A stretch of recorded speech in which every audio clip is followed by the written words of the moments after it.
Mga igsuon, gidid-an kita sa Dios pagdangop niya ng mga tawo nga adunay mga abilidad, sama niya ng mga albularyo, mga tambalan, espiritista, mga mamamarang, o uban pa nga mga naghupot niya ng mga gahom nga dili iya sa Dios, no?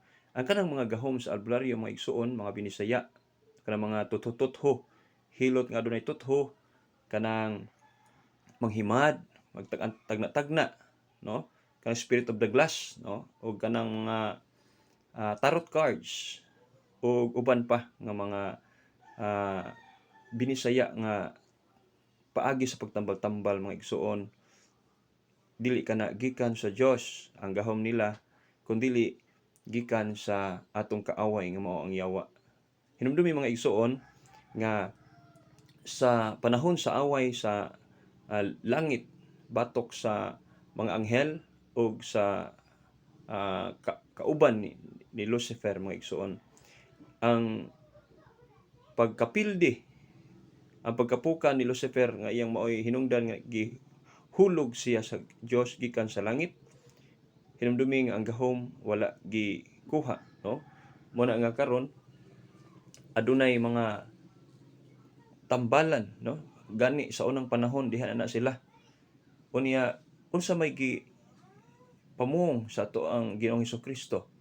Naa sa Santiago 5 kapitulo 14 ngadto sa 15, kung adunay nagmasakit kaninyo, patawag ang pare sa iglesia, ay pinaagi sa iyang pagdihog og lanas sa masakiton og pagampo uban ang pagtuo, siya maayo ug ang masakiton makabaton og pasayloan siya mga sa.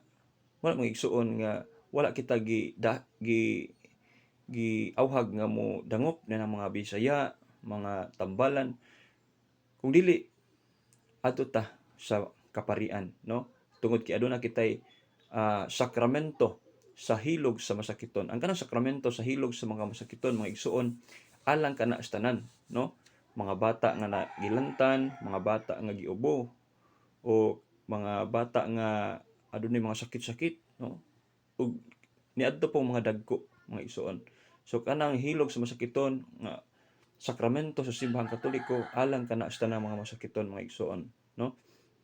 Unya hinumdumi nga si Kristo niingon nga kung ampuan sa pari uban ang pagtuo, maayo ang masakiton ug mapasaylo ang iyang mga sa. Moadto tag albularyo, mga igsuon, dili ta maayo, unya dili pud mapasaylo ang atong mga sa. Mao na nga the more ta moadto mga tambalan binisaya, the more ang Ginoo nga masuko kanato, no? Dili ganahan ang Ginoo ni mga buhata, mga igsuon, tungod kay nidangop kita sa gahom sa atong kaaway. Muna nga atong hugtan ang atong pagtuo, atong isalikway ang mga tuo-tuo nga anaa kanato karong unsa man na, kanang magtabi-tabi buyag panahon sa gabi maglakaw, no? Kanang dili maligog martis, dili manilhi og gabi, dili manghingoko og gabi, dili manudlay og gabi, dili magtabok-tabok kung adunay duha ka silingan nga namatay nya kaliwat, no? Dili magtabok-tabok, no? Usa kana ka dili katolikanhon nga pagtuo.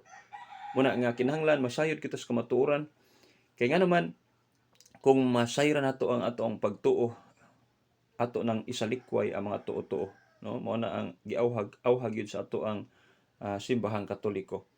Nana mga igsuon diha sa balahang kasulatan, no?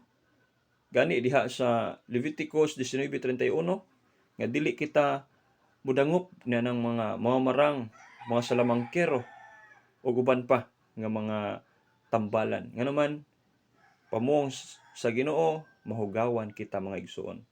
Muna the more kita moduol niya ng mga tawhana, the more kita makabaton o gitawag og bandage, no? Ato ang kalag na hinahinay og kahigot ngadto sa dautan, no? Nga gahom. Muna nga di mahibong taw sahay nga maable atong putahan nga may tao, no? Adunay manghugas og plato, na ay tao sa CR bisag way tao. Ngano man atong gitagaan og access ang yawa sa atong kinabuhi, sa atong kaugalingon, diha sa ato ang panimalay, no?